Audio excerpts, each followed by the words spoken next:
On September 23, 2021, November 30th, 2021, and again on February the 15th, 2022, I spoke on this floor about the fake Russia Alpha Bank narrative. That narrative started in 2016. It took on a new life when the Clinton campaign lawyer, Michael Sussman, met with FBI General Counsel James Baker. In that meeting, Sussman provided information and data files that allegedly contained evidence of a secret communication channel between Trump Organization and a Russian bank, Alpha Bank. The evidence was fabricated by the Clinton campaign. The allegations about Trump Organization being linked with a Russian bank were false. Of note, Sussman also provided Baker information Fusion GPS gave him as part of their work for the Clinton campaign. This was an all-hands-on-deck strategy to destroy the Trump presidency and the campaign. With the ongoing Sussman trial now underway here in D.C., the false Alpha Bank narrative is more relevant now than ever before. So I want to tell you why. A mere several days after the meeting with James Baker, the FBI opened a full investigation on September 23, 2016. And around that time, the FBI agent working on cyber matters reviewed the information provided by Sussman. That agent said, and I quote, "We didn't agree with the conclusion that this represented a secret communication channel," end quote. He also stated, so I quote again, "Whoever had written that paper had jumped to some conclusions that were not supported by the data," end of quote, and that, again to quote, "the methodology they chose was questionable to me," end quote. And here is the kicker.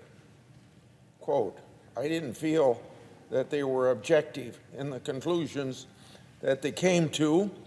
The assumptions that you would have to make was so far-reaching that it just didn't make sense," end of quote.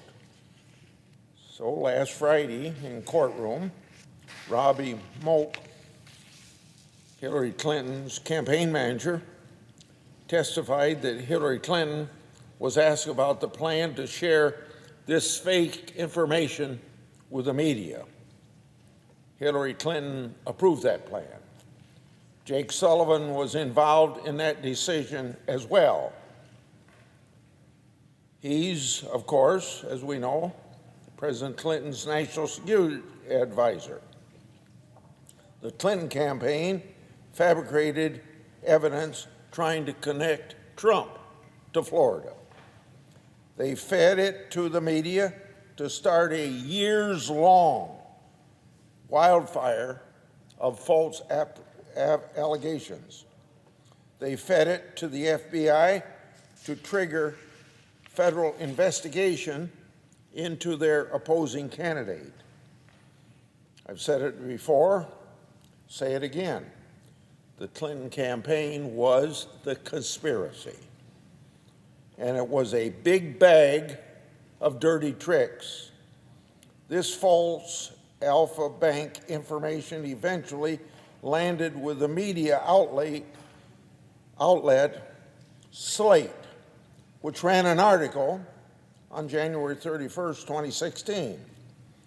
After that article, Sullivan, the now national security advisor, issued his now infamous tweet, quote, "This could be the most direct link yet between Donald Trump and Moscow," end quote. Hillary Clinton also tweeted, quote, computer scientists have apparently uncovered a covert server linking the Trump organization to a Russian-based bank. End of Hillary Clinton's quote. Now, they weren't the only ones pleased with this fake news. On October 13, 2020, Senator Johnson and I wrote a letter to the FBI where we made public text between Andrew McCabe and Lisa Page. Page says to McCabe, quote, "The Alpha Bank story is in Slate," end quote. McCabe replied, quote, "Awesome," end of quote. The FBI's excitement didn't end there. This week, Durham's prosecutors introduced a message between FBI agents that said, quote, "People on the 7th floor, to include director, are fired up about this server," end of quote of that message. Now, they, meaning the FBI 7th floor people, were fired up about fake information, which is just terrible.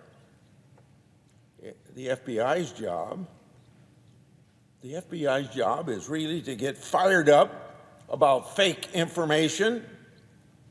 It's more than that, however. It's a gut-wrenching attack on our system of government. Now, there's another data point that I want to share. Durham recently released notes from a March 6, 2017 meeting between the Justice Department and FBI officials. In that meeting, they discussed predication and crossfire hurricane issues. This meeting was 2 weeks before then-Director Comey publicly announced his investigation into Trump. On that very day, March 6, 2017, I wrote a letter to Comey asking him questions about the Steele dossier. My press release for that letter is titled, quote, "FBI plan to pay ex-spy for Trump intel during campaign sparks questions of Obama's administration's use of federal authorities for political gain," end of quote. That was from March 6, 2017. Now, in May of 2022, that title just about sums up Crossfire Hurricane as best as it can be described. Now, in closing, I'd like to make a few notes with respect to predication. On September 23, 2016, FBI Electronics Communication opened a full investigation into the Alpha Bank allegations. But let's unpack the first few lines from that document. Quote, "The FBI received a referral of information from the U.S. Department of Justice." Quote, the Department of Justice provided the FBI with a white paper that was produced by an anonymous third party, end of quote. Well, the information didn't come from the Department of Justice. It came from Sussman and the Clinton campaign. Hardly an anonymous third party, since Sussman himself showed up at the door. By wording it this way, the document almost blesses this so-called white paper. Mind you, the white paper is the false Alpha Bank information. By the looks of it, the FBI document contains false information. I fear these recent developments are just the tip of the iceberg. The FBI's exposure to false information and actually using that false information for investigative purposes reeks of a political vendetta. It points to an all get Trump at all cost attitude. Whether Sussman is convicted or not, the evidence introduced by Durham shows serious government misconduct. Misconduct by the federal government of the United States of America. Special Counsel Durham can't let government misconduct go unpunished.